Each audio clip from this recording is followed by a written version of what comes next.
Hey everyone, আসসালামু আলাইকুম। This is Nupur and welcome back to my channel. সঠিক প্রসেসে আর টিপস ফলো করে রান্না করলে পোলাও সঠিকভাবে ঝরঝরে হবে। তো পোলাও রান্না করার জন্য আমি এখানে 1 কাপ নিয়েছি চিনি গুঁড়া চাল বা পোলাও চাল। চালটা ভালো মতো ধুয়ে স্ট্রেনারে পানি ঝরাতে দিয়েছি। এইবার চুলাতে একটি কড়া বসিয়ে দিয়ে তেল গরম করতে দিয়েছি আর এখানে তেল দিয়েছি প্রায় 1/3 কাপ। তেলটা যখন ভালো মতো গরম হয়ে যাবে তখন এখানে আমি দিয়ে দিচ্ছি 1 কাপ পেঁয়াজ কুচি। পেঁয়াজ কুচিটা আমি ভেজে বেরেস্তার মতো করে নেব আর এখান থেকে আমি আলাদা করে বেরেস্তাটা তুলে নিব।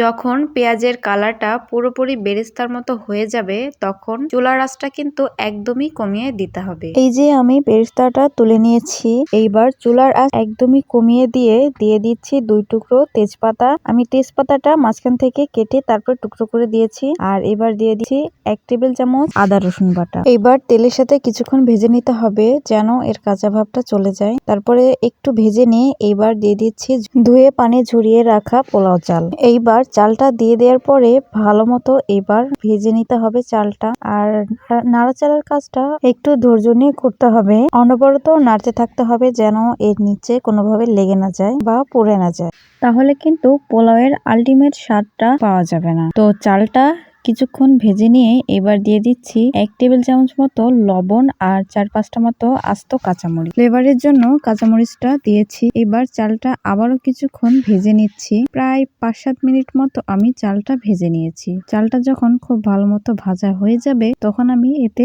পানিটা অ্যাড করে দেব। তো এখানে আমি 1/2 কাপ দুধের সাথে আরো 1/2 কাপ পানি অ্যাড করে দিয়ে দিচ্ছি 1 কাপ মতো, আর আবারও অ্যাড করব 1 কাপের থেকে একটুখানি কম পানি। এখানে কিন্তু আর কোনো পানি দেওয়া যাবে না। এইবার মেজারমেন্টটা বলেছি, যদি এখানে 2 কাপ মতো চাল ইউজ করেন তাহলে পানি দিতে হবে 4 কাপের থেকে একটু কম, মানে হচ্ছে 3 কাপ পানি দিয়ে লাস্ট কাপের বেলায় একটু কম দিয়ে তারপরে দিয়ে দিতে হবে। এভাবে পোলাওটা রান্না করলে পোলাওটা পারফেক্ট ভাবে ঝরঝরে হয়। যাই হোক, এবার রান্নায় ফিরে আসি। চালটা আমি একদমই হাই হিটে ফুটিয়ে নিয়েছি। যখন চালটা পুরোপুরি ভাবে ফুটে যাবে তখন 2 মিনিট মতো চালটা হাই হিটে ফুটিয়ে নিয়ে তারপরে এবার আমি চুলার আঁচটা একদমই নিভিয়ে দেব। এইভাবে নিভিয়ে দিয়ে ঢাকনা দিয়ে ঢেকে দিব, আর ঢাকনার মুখে যদি ছিদ্র থাকে তাহলে সেটাও বন্ধ করে দিতে হবে। তো এইভাবে আমি 10 মিনিট মতো এভাবে রেখে দিব চুলাটা বন্ধ করে। তো 10 মিনিট পরে ফিরে এলাম, দেখুন পুরোপুরি কিন্তু পানিটা শুষে নিয়েছে।